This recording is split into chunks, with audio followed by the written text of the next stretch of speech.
أعوذ بالله من الشيطان الرجيم. بسم الله الرحمن الرحيم. قال فما خطبكم أيها المرسلون؟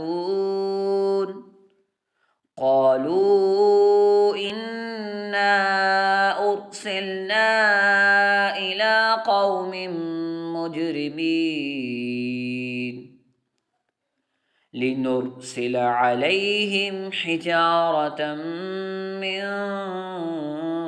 طين مسومة عند ربك للمسرفين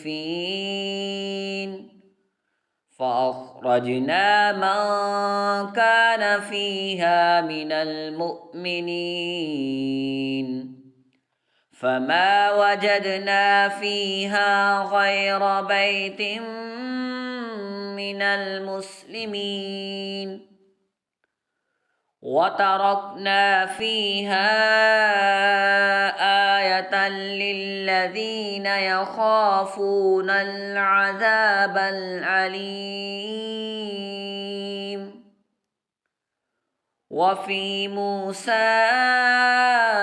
إذ أرسلناه إلى فرعون بسلطان مبين فتولى بركنه وقال ساحر أو مجنون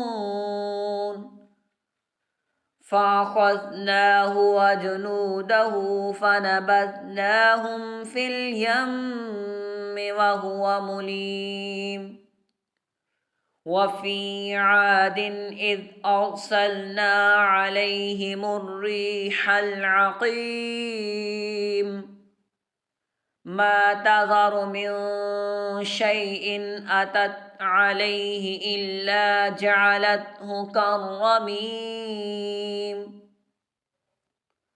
وفي ثمود إذ قيل لهم تمتعوا حتى حين فعتوا عن أمر ربهم فأخذتهم الصاعقة وهم ينظرون